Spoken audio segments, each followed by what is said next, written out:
Ya udah nggak apa-apa deh, tetap komunikasi, tapi ya nanti saya tahan diri. Nah seperti itu. Tapi satu waktu dia bisa terjerumus. Atau opsi yang kedua yang paling kuat ini, yang paling bagus. Udah, tembok itu, buat tembok di dinding yang jebol itu, pasang batu bata, semen, tutup. Selesai. Kalau itu ditutup, sumbernya ditutup, maka biar kita tidur tidak pakai selimut, aman saja. Permasalahannya kita masih selalu buka sumbernya. Tutup sumbernya itu. Dan tidak ada ruginya kalau kita tutup sumber itu. Kalau ada yang mengajak kita bermaksiat, kita bisa bahasakan.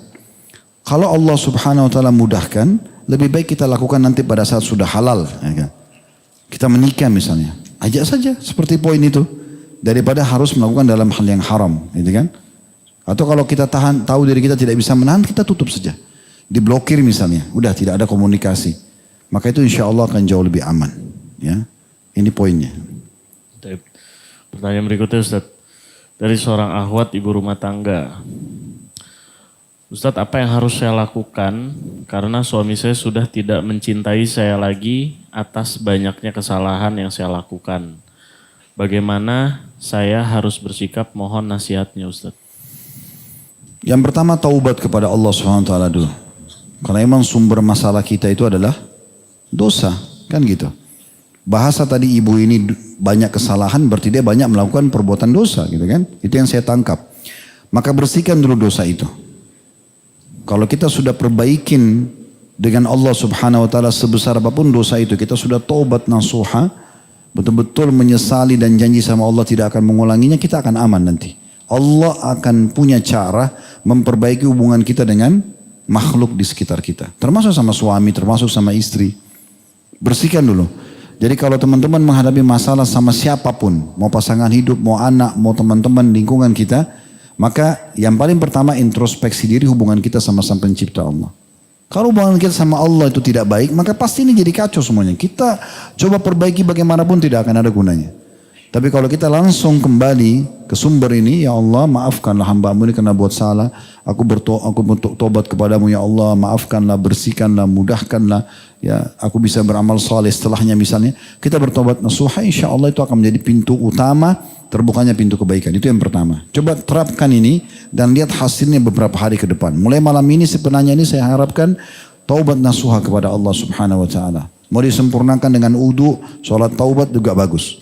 Sebagaimana kata Nabi SAW, tidak ada seorang hamba yang melakukan dosa, kemudian dia bersuci atau wudu, kemudian dia sholat 2 rakaat, lalu dia beristighfar, kecuali Allah akan bersihkan dosa-dosanya.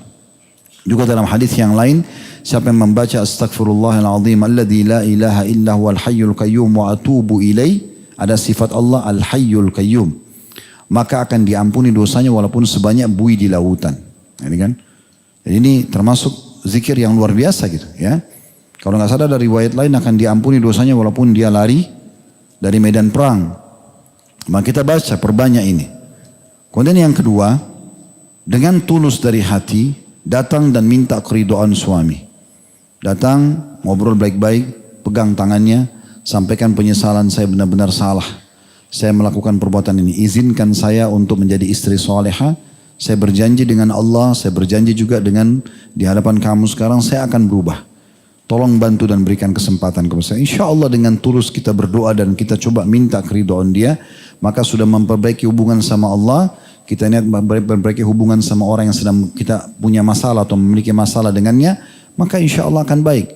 Tinggal ke depannya betul-betul menunjukkan kebaikan itu sendiri. Jadi mulai menata tutur kata yang diucapkan pada suami dengan santun. Memberikan pelayanan yang terbaik. Ya, karena cinta itu kan bisa muncul dengan pelayanan, royalitas dan loyalitas muncul dan bisa hilang justru karena hilangnya kepedulian. Maka coba kita tunjukkan kepedulian yang sebenarnya. Memasakkan masakan yang dia suka, pakai pakaian yang dia suka, melayani biologis yang dia suka. Insya Allah pelan-pelan akan